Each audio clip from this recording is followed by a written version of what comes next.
Pernah kebayang nggak sih setiap kali jari Anda geser-geser layar ponsel, semua itu sebenarnya diatur oleh pemikiran seorang jenius dari 1200 tahun yang lalu? Nah, kali ini kita bakal bongkar akar kuno dari dunia digital kita, dan semuanya itu berpusat pada satu nama yang luar biasa. Oke, kita mulai dari benda yang mungkin lagi Anda pegang sekarang. Setiap kali Anda buka ponsel, ada sesosok hantu tak kasat mata yang bekerja di belakang layar. Sebuah kekuatan gaib yang ngebentuk seluruh dunia online Anda. Pernah nggak sih pas lagi asik nge-scroll YouTube atau TikTok, terus tiba-tiba kepikiran, tunggu dulu, kok bisa video ini yang muncul? Siapa sih yang milih-milihin ini semua buat gue? Pertanyaan ini saya yakin pernah terlintas di benak kita semua. Jawabannya, ya itu lagi, algoritma. Satu kata yang kita semua tahu dan kayaknya jadi penentu zaman kita sekarang. Algoritma tahu selera kita, nentuin apa yang kita tonton, dan yang paling penting, bikin kita nggak bisa berhenti nge-scroll. Kita semua sering banget ngomongin kata ini, tapi pernah nggak sih kita benar-benar berhenti sejenak dan nanya, ini kata asalnya dari mana? Soalnya ini bukan sekedar istilah teknis, ini sebuah warisan. Nah, ini dia jawabannya. Kata yang menggerakkan seluruh dunia digital kita itu ternyata versi Latin dari nama seorang matematikawan Persia dari abad ke-9, Al-Khwarizmi. Betul sekali, otak di balik feed media sosial Anda itu hidup lebih dari 1200 tahun yang lalu. Biar kita benar-benar paham kejeniusannya, kita harus time travel sedikit nih. Lupakan sejenak dunia digital kita, dan ayo kita terbang ke Baghdad abad ke-9, yang pada masa itu adalah pusatnya intelektual dunia. Coba deh lihat perbedaannya. Jomplang banget. Di saat sebagian besar Eropa lagi mengalami stagnasi ilmu pengetahuan, Baghdad itu justru jadi pusat alam semesta intelektual. Ini kota yang benar-benar bersinar, tempat lahirnya pengetahuan dan inovasi. Dan di jantung kota yang luar biasa ini, berdiri sebuah institusi legendaris, Baitul Hikmah, atau Rumah Kebijaksanaan.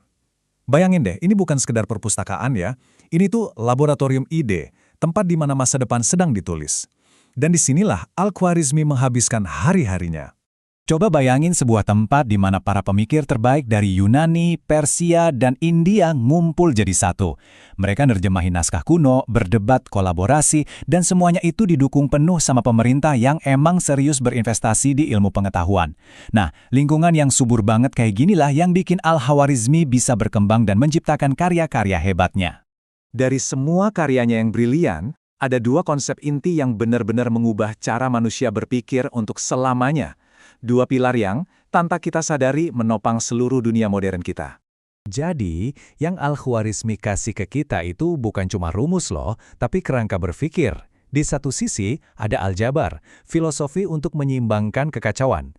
Dan di sisi lain, ada algoritma, filosofi untuk mencari solusi langkah demi langkah. Nah, kata aljabar sendiri asalnya dari kata Arab al-jabar di judul bukunya yang artinya melengkapi atau memulihkan. Jadi ini bukan cuma soal X dan Y yang bikin pusing. Ini tuh sebuah proses untuk memulihkan keseimbangan dan menemukan keteraturan di tengah-tengah kekacauan. Ini dia inti dari pola pikir aljabar yang diajarkannya. Dan ini berlaku buat masalah apa aja, gak cuma matematika. Kalau ketemu masalah, jangan panik. Rapikan dulu, seimbangkan, lengkapi yang kurang, dan akhirnya temukan solusinya. Ini resep untuk berpikir jernih. Oke, sekarang kita sampai ke kontribusinya yang paling terkenal, yang namanya diambil ya dari nama dia sendiri. Waktu para sarjana Eropa nerjemahin karyanya ke bahasa Latin, nama Al-Khwarizmi ini diubah jadi algoritmi. Dan dari situlah kata algoritma lahir. Jadi algoritma itu sebenarnya apa sih? Gampangnya gini, algoritma itu resep. Pernah masak mie instan? Nah, pas Anda ngikutin petunjuk di bungkusnya, langkah demi langkah, selamat, Anda baru aja ngejalanin sebuah algoritma. Kejeniusan Al-Khwarizmi adalah dia sadar bahwa proses apapun bisa dipecah jadi serangkaian langkah yang jelas dan bisa diulang sama siapa aja. Jadi kita punya dua ide ini, aljabar dan algoritma. Kedengarannya simpel kan? Tapi ternyata dua ide ini memicu efek domino yang ngebentuk peradaban kita selama 1200 tahun. Coba kita telusuri jejaknya. Perjalanannya ini gila banget sih. Dimulai di Baghdad sekitar tahun 820-an, terus gagasannya menyebar ke Eropa dan ikut menyalakan api revolusi ilmiah. Pola pikir yang sistematis ini kemudian mendorong efisiensi di revolusi industri, dan puncaknya, ide-ide yang sama persis jadi fondasi dunia kita hari ini. Coding, kecerdasan buatan, sampai ekonomi digital. Semua ini akarnya dari karya satu orang. Jadi, kalau kita tarik kesimpulan, jelas banget bahwa Al-Khwarizmi itu lebih dari sekedar ahli matematika. Dia adalah seorang arsitek. Arsitek dari cara kita berpikir modern. Warisan utamanya itu bukan angka, tapi prinsip-prinsip yang kuat banget. Bahwa setiap masalah itu bisa dipecah jadi bagian-bagian kecil. Setiap kekacauan bisa diseimbangkan.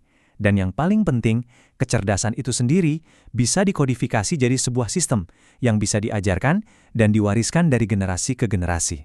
Dan disinilah mungkin ironi terbesarnya. Kita hidup di dunia yang berputar di atas gagasannya. Kita bahkan nyebut namanya, walaupun versi Latin, hampir setiap hari. Tapi sang arsiteknya sendiri, Al-Khwarizmi, justru hampir terlupakan oleh sejarah. Kutipan ini ngejelasin semuanya. Aljabar itu bahasanya, algoritma itu prosedurnya. Dia ngasih kita dua fondasi yang menopang seluruh dunia modern kita, sebuah kerangka kerja yang memungkinkan kemajuan selama lebih dari 1000 tahun. Jadi, lain kali pas Anda lagi nge-scroll ponsel dan ngerasain tarikan tak terlihat dari algoritma, coba deh ingat Al-Khwarizmi. Ingat arsitek pemikiran di balik itu semua. Dan coba tanyakan ini pada diri Anda. Kalau sistem yang dia ciptakan bisa membentuk dunia selama 1200 tahun, sistem pemikiran apa yang sedang kita bangun hari ini untuk 1200 tahun ke depan?